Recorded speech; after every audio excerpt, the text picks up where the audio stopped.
কোর্টে সংযুক্তার শাস্তি হতেই খুশি হলো পারুল। সম্পূর্ণ জানতে ভিডিওটিতে একটি লাইক করে দেখতে থাকো। গল্পের শুরুতেই দেখা যায় সংযুক্তাকে কাঠগড়ায় দাঁড় করিয়েছে পারুল। এরপরেও পারুল তখন ভাবে, আজ যদি সংযুক্তা ম্যাডামের শাস্তি না হয় তাহলে হয়তো এরপরে আমি কোনোদিনও শাস্তির ব্যবস্থা করতে পারবো না। রেশমিকার ব্যাপারটা সামনে নিয়ে আসে পারুল আর বলে দেয়, রজতদার গার্লফ্রেন্ড হচ্ছে এই যে আমাদের এখানেই উপস্থিত আছে। তখনই সবার সামনে থেকেই উঠে দাঁড়ায় রশ্মিকা আর বলে, আমি হচ্ছি রজতের গার্লফ্রেন্ড। আর এটা শোনার পর সংযুক্তা বুঝতে পেরে যায় তার সমস্ত কুকীর্তি এইবারে ধরা পড়তে চলেছে। সংযুক্তা চোখের ইশারায় বোঝাতে থাকে যাতে রশ্মিকা নিজের মুখটা না খুলে, কিন্তু রশ্মিকা ঠিক করে আজ সমস্ত কিছু পর্দা সরিয়ে দিয়ে সংযুক্তা ম্যাডামের আসল পর্দাটা আমি সবার সামনে খুলে দেব। এরপর পারুল বলে, আজ কোনোভাবেই ভয় পাবে না, মনের মধ্যে যা আছে সবটাই বলবে, কারণ আজ এই মেয়েটার শাস্তি হওয়াটা খুব জরুরি। ঠিক সেই মুহূর্তেই রেশমিকা বলে, ইওর অনার, আমার আর রজতের সবে একটা ভালোবাসা হয়েছিল 2 মাসের। তো রজত একদিন আমাকে কফি শপে আসতে বলে, আর সেখানে আমরা দুজন ছাড়াও উপস্থিত ছিল সংযুক্তা ম্যাডাম। রজত বলে সংযুক্তা ম্যাডাম কোটি কোটি টাকার দুর্নীতি করছে, আর সেটাও বুঝে গিয়েছিল, কিন্তু কি করবে সেটাই বুঝে উঠতে পারছিল না। আমি তখন রজতকে বলি এই সমস্ত কথা কফি শপে বলতে না।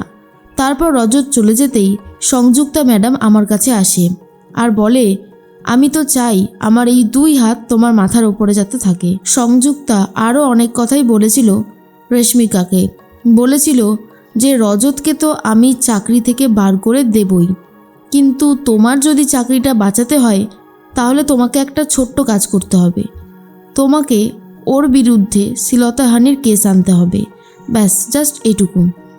রেশমিকা কান্না করতে থাকে আর বলে, সেই সময় আমার বাবার একটা সার্জারি হয়েছিল আর আমাদের ফ্ল্যাটের ইএমআইও চলছিল।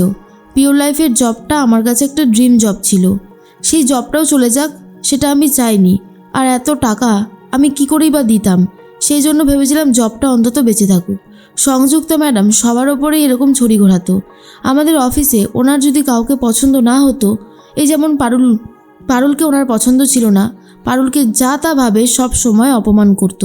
তাই আমি বলছি এই সংযুক্তা ম্যাডামের যেন কঠিন থেকে কঠিনতর শাস্তি হয়।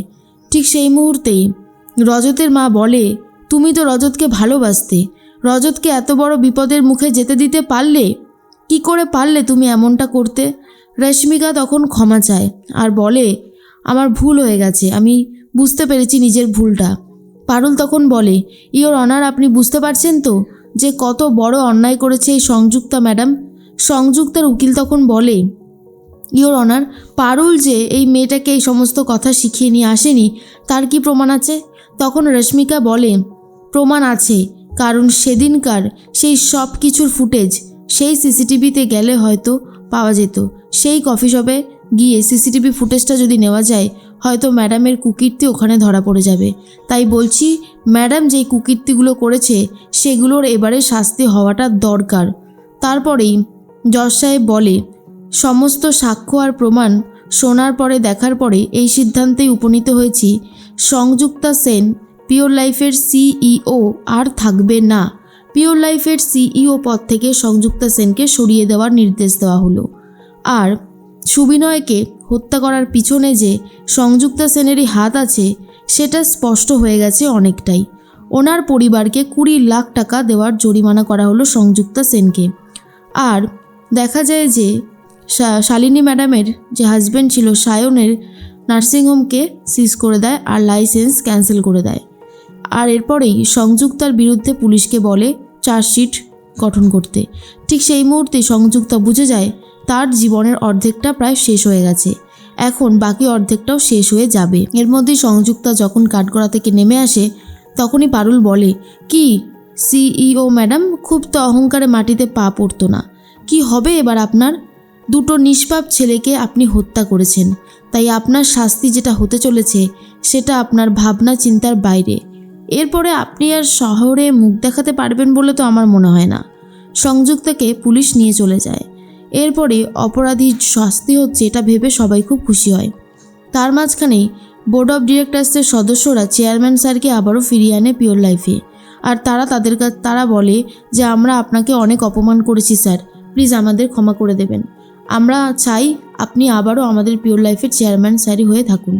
তখনই চেয়ারম্যান স্যার বলে, ধন্যবাদ, শুধু আমি ফিরলেই তো হবে না, আমাদের যে দুজন অ্যাসেট রয়েছে পারুল চক্রবর্তী আর রায়ান বসু, আমি চাই ওদেরকে এই কোম্পানিতে পাকাপাকিভাবে রেখে দিতে। কি তোমরা থাকবে তো? তখনই পারুল আর রায়ান বলে, নিশ্চয়ই স্যার, আপনি যখন আমাদেরকে রাখার সিদ্ধান্ত নিয়েছেন আমরা থাকব। রেশমিকা বলে, তুই তো এটাই চেয়েছিলিস পারুল, আজ তোর স্বপ্ন পূরণ হয়েছে। সিইও ম্যাডাম আর নেই, তোকে আর বিরক্তও করবে না। এরপর শালিনী ভাবে, ও গড, আবারও এই মেয়েটার সাথে আমাকে কাজ করতে হবে। ঠিক সেই মুহূর্তেই চেয়ারম্যান স্যার আরও একজনকে ফিরিয়ে আনে, সেটা হলো অনিরুদ্ধ, আর বলে, এবার থেকে আমাদের কোম্পানিতে নতুন সিইও অনিরুদ্ধ। কি অনিরুদ্ধ, তোমার এই চাকরিটা করতে আর আপত্তি নেই তো? অনিরুদ্ধ বলে, স্যার আমি তো রেজিগনেশন লেটার জমা দিয়ে দিয়েছিলাম। স্যার বলে, সেটা কি আর আমরা অ্যাপ্রুভ করিনি তো, তাহলে অসুবিধার কি আছে? শোনো, তুমি এই কোম্পানির সিইও হবে, আমি জানি তুমি সবটা ভালো করে সামলাবে, কারণ তোমার ওপরে সেই ভরসা আর বিশ্বাস আমার আছে। সবসময় তুমি সত্যের পক্ষে থেকেছো, এটাই আমাদের কাছে সবথেকে বড় একটা প্রমাণ। সংযুক্তা পিওর লাইফের যা ক্ষতি করার তা তো করেই দিয়েছে, আমি চাই আগামী বছরগুলোতে তুমি থেকে সেই ক্ষতিটা কিছুটা হলেও পূরণ করতে পারো। এরপরে অনিরুদ্ধ স্যারকে পারুল বলে, স্যার আপনি জয়েন হয়ে যান না, আপনার মতন সিইও ঠিক এইখানেই মানায়। তারপরেই অনিরুদ্ধ ভাবে, পারুল যখন বলছে তখন তো জয়েন হতেই হবে। এরপর রায়ান ভেবেছিলাম এই লোকটাকে এখান থেকে বার করব, এখন তো দেখছি সিইও হয়ে গেল, কি জ্বালা, এবার তো পারুলকে আর ছাড়বেই না। না না, আমাকে একটা ব্যবস্থা করতেই হবে, যেভাবেই হোক না কেন আমি কোনোভাবেই অনিরুদ্ধ স্যারকে পারুলের পাশে থাকতে দেব না। এরপর সবাই তো খুশি হয়ে যায়। তখনই পারুল ভাবে, যাদেরকে 1 মাসের মধ্যে বার করে দিতে চেয়েছিল এই কোম্পানি, তাদেরকে আবার রেখে দিল, আর স্যার আপনি আবার সিইও হলেন, কত একটা ভালো দিন বলুন তো আজকে। অনিরুদ্ধ বলে, একদমই তাই। এরপর অনিরুদ্ধ বেরিয়ে এসেছিল, আর তখন রায়ান খুবই রেগে যায়, অনিরুদ্ধর মুখে রীতিমতো বস্তা দিয়ে অনিরুদ্ধকে মারধর দিতে থাকে। আর এই সমস্ত প্রমাণগুলো পারুল তার নিজের ফোনে নিয়ে নেয়। তখনই পারুল বলে, এই যে অনিরুদ্ধকে যে তুই মারলি, এই যে সিইওকে তুই গায়ে হাত দিলি, এরপর যদি সবাই এই ব্যাপারটা জানতে পারে তাহলে তোর কি শাস্তি হবে বলতো? এই দেখ, পুরো ভিডিওটা আমার কাছে আছে। তখন রায়ান বলে, প্লিজ পারুল, প্লিজ তুই এসব কাউকে দেখাস না, তাহলে যে আমার সর্বনাশ হয়ে যাবে, প্লিজ পারুল। এরপর পারুল বলে, তুই এই কাজটা কেন করলি? হ্যাঁ, তুই কারোর গায়ে হাত দিচ্ছিস, তোর ব্যাপার স্যাপার কি? এরপর পারুল ক্ষমা চায় রায়ানে। তখনই রায়ান পারুলকে বলে, শোন আমি তোকে কিন্তু একটা কথা বলতে চাই। কিন্তু পারুল বলে, তুই যে অন্যায়টা করেছিস আমি কিন্তু আর সহ্য করব না।